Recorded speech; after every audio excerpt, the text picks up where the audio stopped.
Hi, hello. Subscribe lang kayo dito. Mag-iingat kayo. Lahat ng viewers ng Rochelle Anting vlog, please do subscribe and thank you for all your support. Toits, oh. Yeah, no. Ingat. Yes. Wala pa rin. Maraming salamat, Director Delpin. Palakpakan natin siya. Ang daming ginawang milagro ni Milagros. Thank you very much. Manila is a very old city, more than 500 years of history. The least thing that we can do is to make it maliwalas. No? Maliwalas sa paningin, maliwalas sa kapaligiran, and the more open green space that we can create, that is our gift to the next generation. Totoo po yung sinabi ni Direktora. What we are doing and planting today is something that our children and great-great-grandchildren, no, na mapakinabangan nila ang sariwang hangin in a highly urbanized setting like the city of Manila. To all of you here, good morning. Good morning. Ako, si Jess daw ay wala pa ring jowa. Linggo-linggo na lang kukulitin natin si Jess. Let's pressure him. It's a good day. Challenging weeks that came to us. It's been 3 weeks now, if I'm not mistaken. And it's gonna be more weeks to come in a very challenging situation economically. But rest assured that your city government and the national government works hand in hand in our own little way to at least cushion the socio-economic impact of this oil crisis and uncertainty in Middle East. At naggagayak na po kami, si Ma'am Telma, may pinadala po sa atin si President Bongbong Marcos na 286 million pesos. And that 286 million pesos will be dedicated to help our rice farmer, local rice farmer in the country, wherein we as local government unit was directed by Executive Secretary Ralph Recto to utilize it to acquire rice subsidy for our people. And that will serve, with our own assessment, about 74,000 families in the city of Manila. And it will serve 6 months, the whole year, every other month. Ayan po'y hindi lamang sa Maynila, yan po'y nangyayari sa Metro Manila at mangyayari sa Metro Manila. And hopefully, with all the papers that are needed, we can launch it by April. Now, I would like to give credit where it's due. I'm happy for our tricycle drivers. Thanks to Jay De La Puente, palakpakan natin yung ating mga taga-MDSW and his staff. At Director Dennis Biahe, ano ba si Desio? At ang mga taga-MTPB.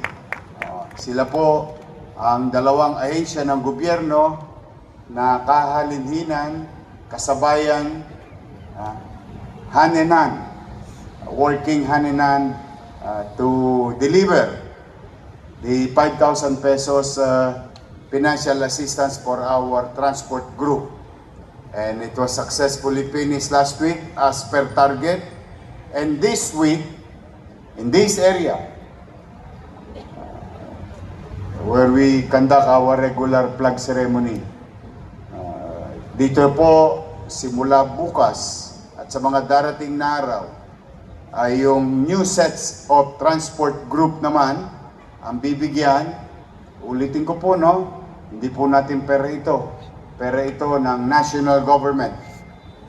Bibigyan ng 5,000 pesos ang mga jeepney drivers, TNBS, and MC.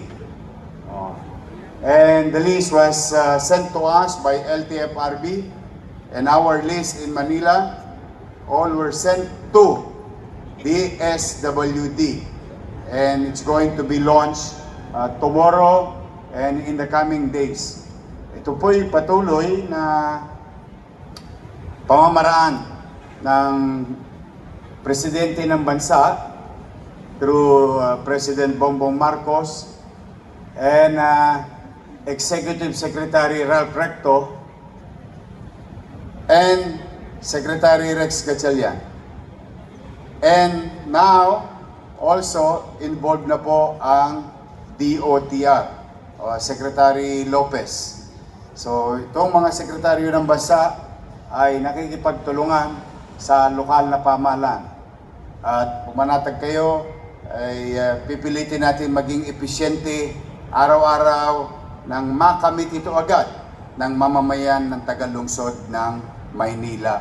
At ito'y mapakinabangan ng mga pamilyang Manileño at higit sa lahat ng mga negosyante.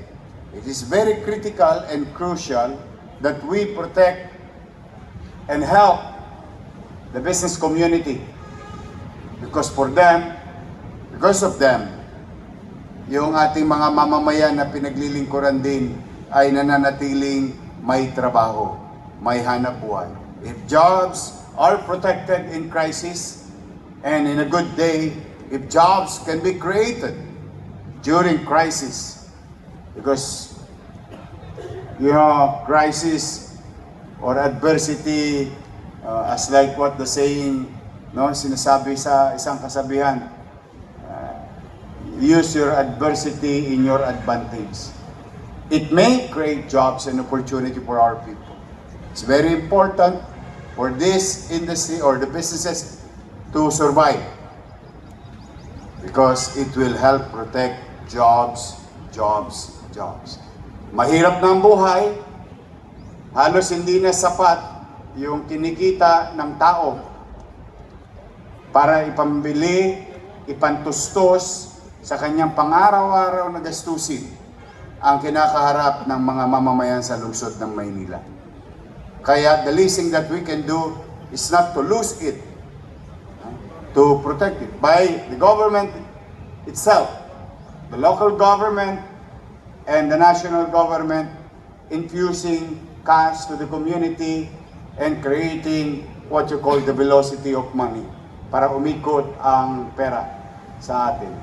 Kaya naman kayo mga kapwa ko lingkod bayan, kung may extra pa kayong cash, o may bago kayong kapihan, ayan na po yung aviary. Masarap yung almusal. Niyayaya ko kayo.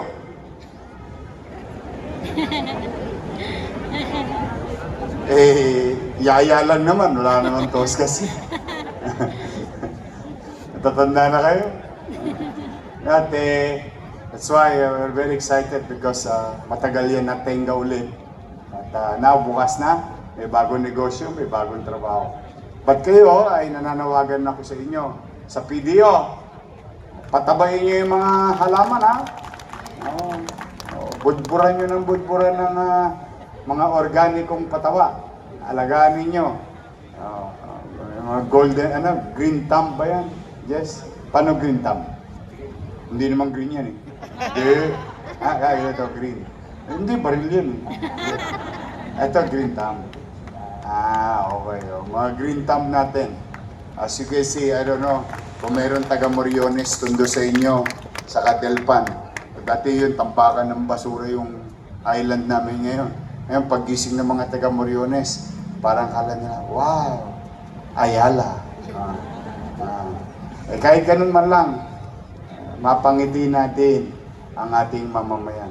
And this is what you call low-hanging fruit in governance. But we will continue to develop our city in the mid and long term. Hindi naman tayo titigil. So, mag-iingat kayo. Uy, magtipid-tipid kayo, ha? piyahit-piyahit muna ang Tosgas, ha. Abiso ko lang naman yon bilang inyong ama. Medyo mahaba-habang labahan pa to. Magkukula pa tayo. Opo, I hope you know what I'm saying or telling you, but it's gonna be a turbulent weeks in our lives, economically. And I hope and wish for this week, one, for all of you to be safe and healthy, because I need you to be of service to our people. Two, I wish that there will be peace in the world. We really need to have certainty in our daily lives across continents, because that chaotic situation parang may aftershocks, no? Tayo yung nagso-shoulder ng aftershocks. Nandoon ng lindol, pero yung aftershocks nararamdaman natin dito. That's why I want you to really behave and practice. I hope this Monday, practice yung paggasta, disiplinadong paggasta. Pahabain nyo ang area. Mag-ikit, tapos mag-area lang kung kinakailangan. No? And mag-iingat kayo. It's a good day to start. We're back up to Thursday again. Thursday lang tayo this week. So, makakasama ninyo yung pamilya. Importanteng magkaroon kayo ng sapat, mahaba, makabuluhang panahon sa inyong mahal sa buhay. And I'm happy today, may isang dumagoso na naman na lumabas sa mundong ibabaw. Patay na naman. Gatas, diaper. Ikaw, Jess. Parang lolo ka na nga eh. So, mag-ingat kayo. I love you. Pagpalain nawa kayo ng buong may kapal. Maraming salamat. Manila. God first. Thank you. Thank you sa inyo, pati sa mga viewers nyo and followers nyo. Marami na kayong aabangan. Yes, excited Handa na ba po kayo kami. mapuyat? Yes naman, your man. Ay makapagpasalamat sa inyong lahat. At sa ating mga vloggers, shout out sa lahat ng vloggers. You survive. Abonado pa kayo. Thank you very much sa inyo, ha? Hi, hello. Subscribe lang kayo dito. Mag-iingat kayo. Lahat ng viewers ng Rochelle Anting vlog, please do subscribe and thank you for all your support. Toits, yeah, no? Ingat.